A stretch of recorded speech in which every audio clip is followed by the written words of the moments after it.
He needs some milk. New York City, Bobby Hunter's book signing, not a t-shirt.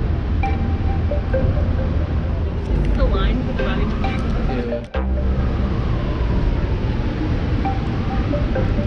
Look, all money in what I've been about. Since Fifth Ave on the Schwinn out. In too deep at the swim out. Ain't nothing sweet but the penthouse. Drop top bands on the 10 now. Drop green dots to the pin now. I came up, but I been down. Cause I stand up, nigga, when they sit down. And I gas on niggas in the... Hello. Oh, there they are.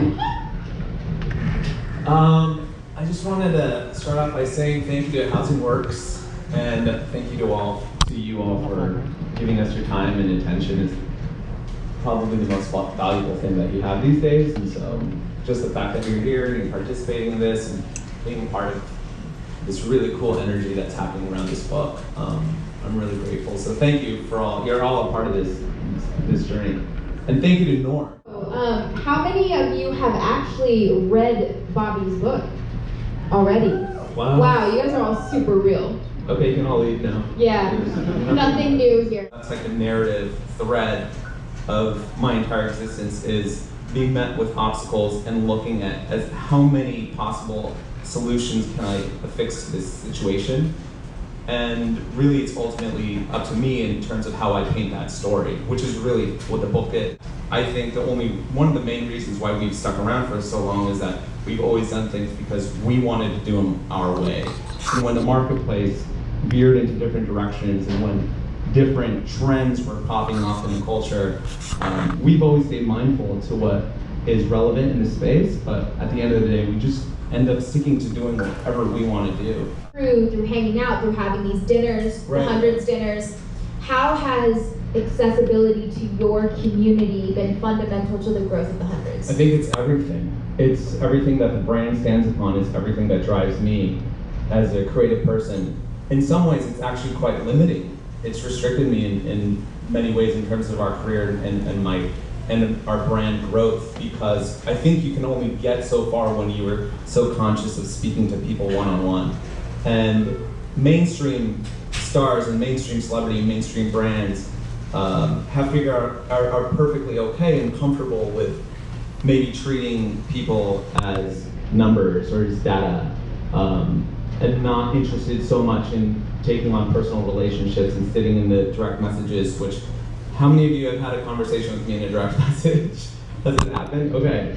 So this is what I do with most of my life, and it's not cost effective.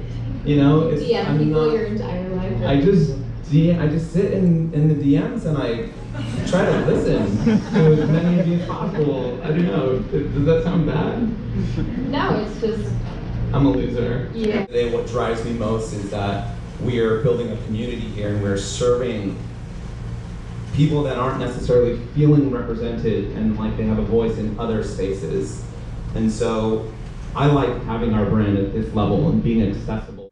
You were consistently writing your story through your designs, and you say, when it comes to design, I don't look high, I don't look to my side, I prefer to look behind me.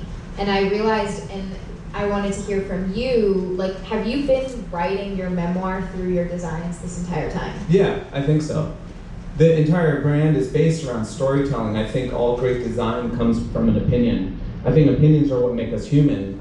That's why I actually prefer that people voice their opinions, because I feel like I get to really know people for who they are instead of them parodying what they think of someone else. And so everything begins with an opinion, and there's stories rooted around almost everything we do. Do I have any advice for his generation? How old are you, Horn, if you don't mind me asking? 25. You're 25, okay. So he's asking, do I have any advice for his generation? How many of you are around that generation? I would say most of you. You're really young and good looking. And you have so much energy. Oh, must be nice. You have time to just sit here and listen to some guy. I'm like, wow, you have time? You have all the time. That's so cool. Do I have any advice for your generation? Because there's a lack of connection. We're stuck behind screens, right? Yeah, I have advice. That advice, the book is a suggestion that perhaps we can look at brands as not just vehicles for capitalism or not just as ego-driven machines, but perhaps we can build brands to build communities, to bring people together. You can sit down and have a coffee with me, we can share a conversation. I have hope for the brand, it'll be okay. That's how it always was. When we started the brand, I talk about this also in the book. I talk about everything in the book, really. Again, if you've read the book, you can leave. But early on in the brand, when I was invited to speak at UCLA, and it was a crowd just as big as this, right? And someone in the back said, hey, in 10, 15 years, how do you expect to stay relevant? The life cycle of streetwear moves so quickly. And I said then what I'll say now. I was like, if I'm honest and direct and can connect with people one-on-one, that's all that matters. I was always interested in just meeting one person. I didn't need everybody, I just needed somebody. You know, like that's all it took. Like the word of mouth is still, to me, the most important piece of advertising strategy, marketing strategy that you can have, because that trust that happens between people, if you're listening to me and you trust everything that I'm saying, and I'm not lying to you, right? I'm being very direct and honest with you about the product. That will carry you through the rest of your life.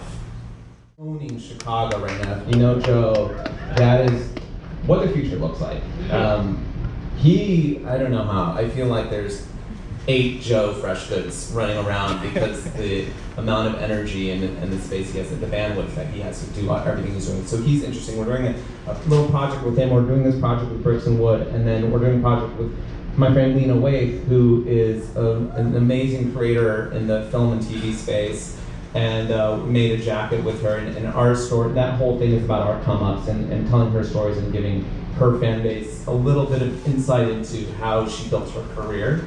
And we weren't sure if we were going to put that online, but we are going to put it online at some point this weekend. And it's a little bit expensive, I have to say, that jacket, but it's not expensive for the sake of being expensive. It really just was a really, really nice jacket to make. So if you could support those projects, it would mean a lot. They're all Black-owned, Black representative streetwear designers, brands, icons, and personalities. I'm out there often talking about the importance of supporting Black streetwear designers and Black-owned streetwear brands, because for the longest time, they weren't represented properly in the space. They might have been models. The Black community was used more as like a face. It sounds like it's even really uncomfortable to say that, but they had little in the way of ownership and in terms of executive positions and leading brands. And now we're in this really great moment where the best brands and designers right now are predominantly Black. In LA, we have brands like FTP and again, like Bricks and Wood.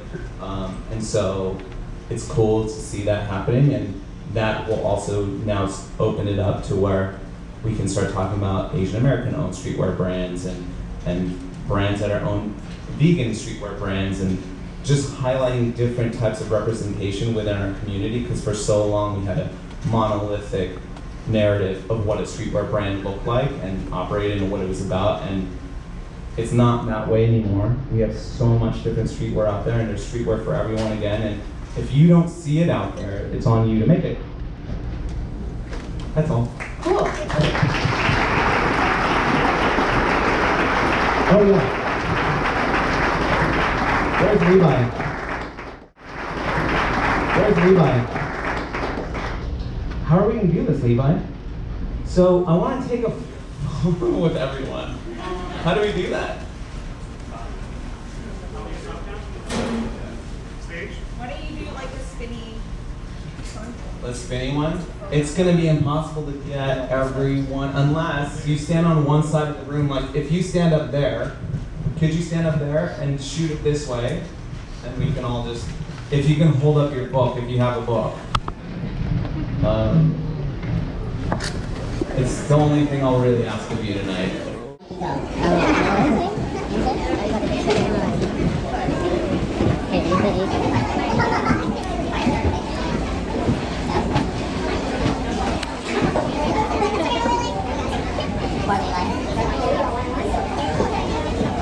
Store here in New York, Gondrix, New York on Grand Street, and Levi used to work in that store. That store put forth some of the coolest and most interesting people today. Levi was there in that store. Danielle Guizio used to work in that store. Lucas Sabat worked in that store.